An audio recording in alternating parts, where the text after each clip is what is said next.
checks just to make sure he's okay. So this looks like Jorge Lorenzo is just about to head out on that the brand new GP17. We saw Andrea Dovizioso do a few laps on the new bike yesterday. Lorenzo did do one installation lap, just a system check lap yesterday, very late on in the evening. And that looks like that is the GP17, definitely. Is it that Lorenzo's on, Dylan? Yeah, absolutely correct. That is the GP17, and he's got the tyres in there that he went out on the GP16 before. So we have to reiterate, he's not on a brand new set of tyres, so don't expect him to be setting any records. Bob the Garrett to speak with him regarding to us, because he is actually going to a live today, so it's okay. He's just getting ready now, so we should see him out there relatively soon. Slim smarter than the fact that his new teammate was quickest yesterday. That the game is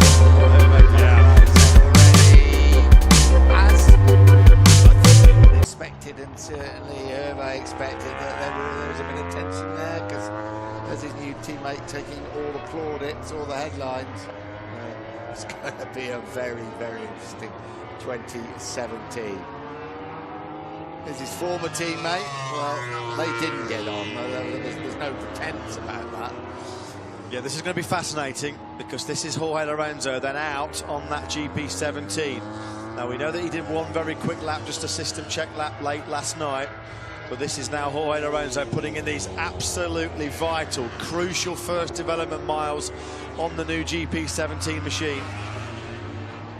Yeah, and as we said, this will be the final day of testing before Sepang at the end of January for Jorge Lorenzo. So it's a very, very important time for Dylan. Guys, quick word on Alvaro Bautista's bike. Fortunately, not a big crash. Just a quick, all they need is a fairing change on the left-hand side. The left foot peg is just worn down a little bit, so they'll change that. The handlebar looks like it could be used again, as could the clutch lever as well. Very important to note, and I don't know whether you see this in the camera shot, they only have one bike. Bautista only has one GP16.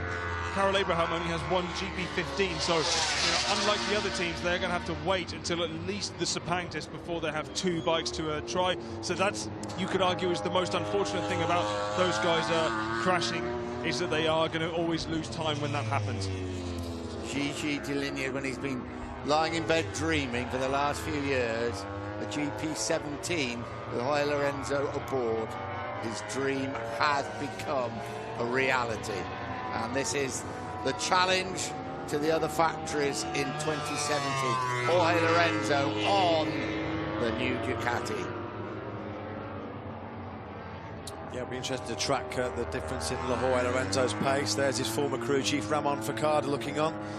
Danny Pedrosa's got down to business pretty quickly. We said he'd only just done his second time lap of the day. Well, his third time lap of the day was a 1:31.067, which immediately fired him up into second place. So it's a Repsol Honda 1-2 with Jack Miller third. Miller on the Estrella Galicia Mark VDS Honda at 1:31.400. Jack Miller was saying yesterday he has got that slightly modified Honda chassis, which Cal Crutchlow's been running at the end of the season. And Jack Miller said it does make the bike, Livio Super said there might be only sort of minute differences in terms of the specification and feel, but Jack Miller felt like it made the bike a little bit easier to run a consistent pace over the longer laps. So Jack Miller's having a good morning session as well so far. 1:31.4. Let's look at that. That compares to yesterday. Yeah, he's a fraction faster, just under a tenth quicker than he was yesterday, Jack Miller. This is interesting, Nick. Jorge Lorenzo's best lap then of this second day has been put in on this GP17. Here's two riders that are going really fast. Scott Redding and Jorge Lorenzo are quick through the first sectors.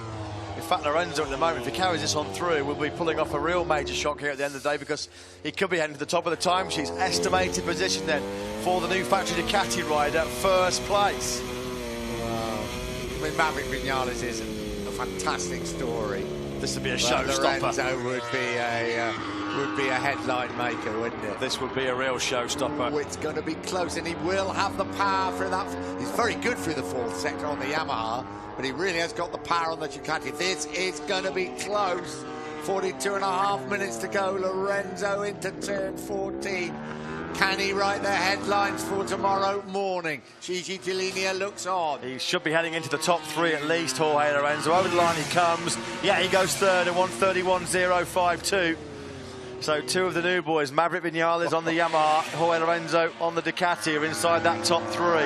Is that, I think, a bit of a smug look on Paolo Ciabatti's face there? You can ring up the board as well and say, look, I know it was a lot of money, but this is what we're getting. This is what they are getting. Yeah, you did wonder as well if Jorge Lorenzo's famed silky smooth riding style would gel immediately with that Ducati. Well, I think we've got an answer already today.